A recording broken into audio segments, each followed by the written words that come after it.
Saudações tricolores, pessoal, sejam todos bem-vindos e bem-vindas a mais um vídeo aqui no nosso canal. Um vídeo muito importante da nossa classificação para as semifinais da Copa do Brasil.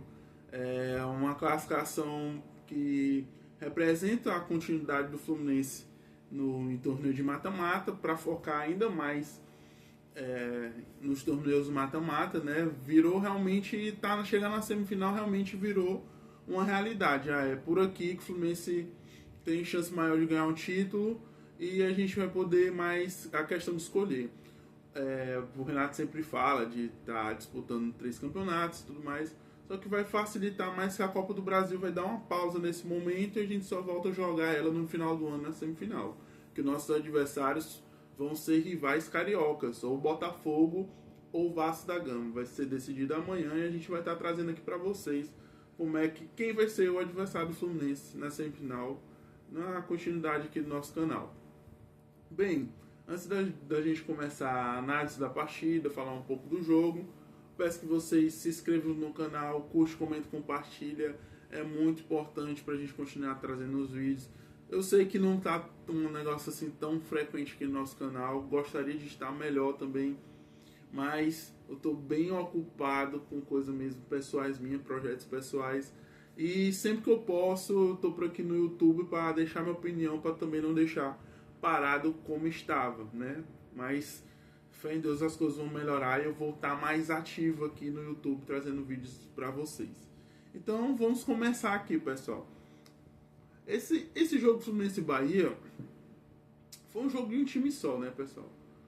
Apesar do Fluminense não ter jogado um futebol brilhante para classificar, mas o importante fez, classificou sem precisar dos pênaltis, o Fluminense praticamente jogou sozinho essa partida. Praticamente o Bahia não ameaçou o Fluminense em nada. O Bahia não fez o Fábio sujar o uniforme.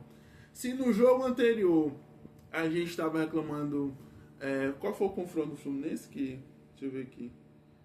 Foi o confronto contra o Santos. Se contra o Santos pelo brasileiro a gente estava reclamando que o Fluminense não deu chute a gol, agora tá no lado do Bahia. O Bahia praticamente não jogou.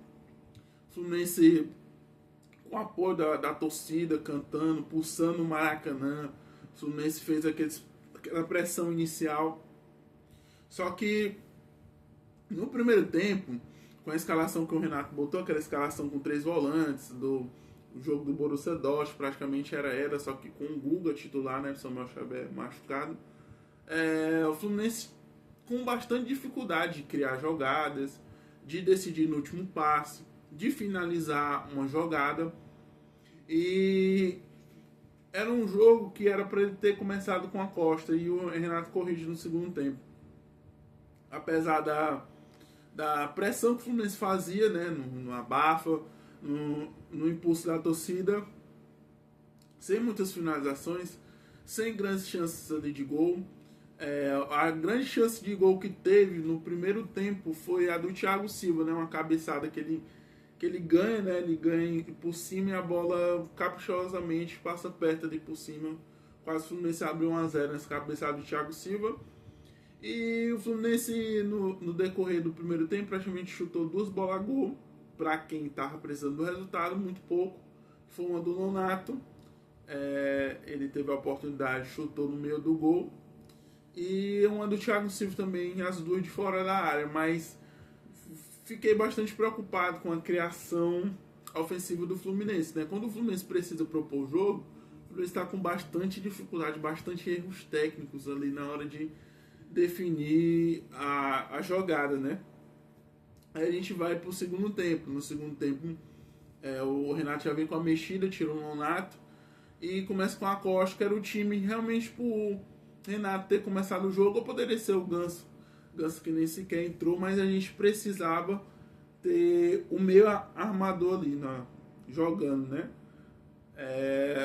O Fluminense volta ali, praticamente não muda muito o panorama do jogo. O Bahia abdica do jogo total, faz cera desde o primeiro minuto do jogo, e isso não muda no segundo tempo, até que ali, dá uma olhadinha aqui, viu o tempo, 55 minutos, 10 do segundo tempo, tem um pênalti pro Fluminense ali no comecinho do segundo tempo. Uma triangulação que começa do lado ali do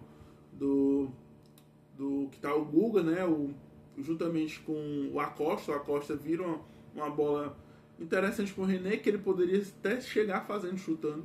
Ainda bem que ele não chegou fazendo. Cruza pra área, cruza errado, só que bate no braço do Michel Araújo, né? Michel Araújo aí, lei do ex aí, só que ajudando o Fluminense, né? Dessa vez. Pênalti, sem nenhuma dúvida. Canóbio, com bastante personalidade, foi lá cobrar o pênalti. Fez Fluminense 1-0, resultado que levava para os pênaltis, né? E continua mesmo nesse mesmo panorama. O Fluminense tentando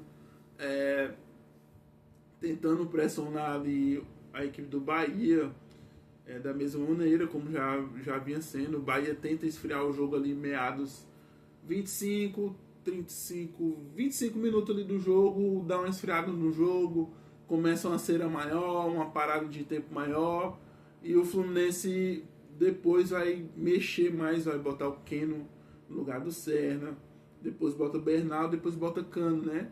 Mexidas que pra mim foi demoradas do Renato. O Renato poderia estar fazendo essas mexidas um pouquinho mais cedo, ainda mais deixando o Everaldo praticamente quase os 90 minutos.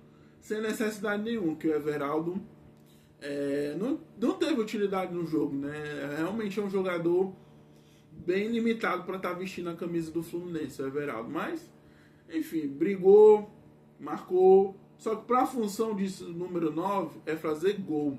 Teve uma bola cruzada do Serna, uma boa jogada lateral no Serna ali no segundo tempo, que ele cruza certinho na primeira trave.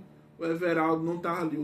A bola que o 9 gosta de pegar, o Everaldo não estava ali. Então, se ele for para jogar só para marcar, que ele vire volante logo, né? Se for para ser o nosso 9 matador para fazer dor de gol, não está servindo e não é jogador para Fluminense. Teve as mexidas e uma falta ali que teve ali na beirada ali do lado esquerdo do Fluminense, aos 37 minutos do jogo.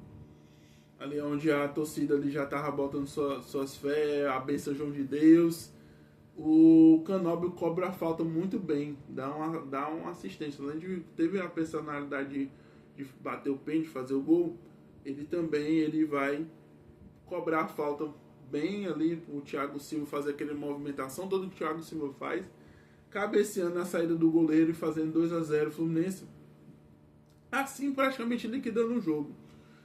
Depois o Fluminense abdica de jogar, como costuramente faz quando o Fluminense tem uma vantagemzinha, seja qual for no empate, como foi contra o Santos, ou seja, quando for estar vencendo a partida. O Fluminense sempre abdica de jogar nesses momentos e fica aquela pressão desnecessária. O time do Bahia sem jogar nada e a gente levando um pouco de sufoco do Bahia. O Bahia tentando jogar a bola na área, tentando cavar pênalti. Um sufoco que só foi aparentemente que o Bahia não chegou a finalizar, mas sem necessidade, né, pessoal? Que o Bahia realmente não fez jus em nenhum momento o Fluminense ter sofrido esses minutos em final. O Fluminense poderia muito bem ter controlado o jogo e acabado o jogo, mas a gente ainda teve essa pressãozinha aí do Bahia. Bem, jogo encerrado, Fluminense classificado. Temos aí, chegamos na semifinal da Copa do Brasil. Próxima semana já é virar a página para a Sul-Americana. Sul-Americana que também é um torneio muito importante que dá a vaga Libertadores. O Fluminense tem um caminho bem interessante na Sul-Americana também, um chaveamento bem interessante. Então nas Copas, o Fluminense dá sim para sonhar, para quem sabe no final do ano a gente está levantando esses 2 troféus, né, pessoal? Espero que vocês tenham gostado do vídeo. Curte, comenta, compartilha, é muito importante pra gente. E dá o destaque para encerrar a partida do Canóbio. Canóbio que nos torneios de Copa ele vem sendo decisivo. Ele já marcou 6 gols só em mata-mata pro Fluminense. É o jogador do time brasileiro em mata-mata que mais marcou gols. É o Canóbio, eu acredito também com mais participação em gols, porque ele dá assistências também, né, nesse meados aí de torneio mata-mata, como foi de hoje. E vem tendo uma crescente importante, né? O Thiago Silva monstro demais. absoluto, atrás, na frente fazendo gol, merece ser coroado com de longe o melhor da partida. Mas assim, dando destaque também pro Canóbio, não é só pelo gol, é mais pelo esses números que eu falei, também deu assistência, foi importante. E vem tendo uma crescente de produção interessante. É isso, pessoal. Saudações tricolores e até os próximos vídeos. Valeu!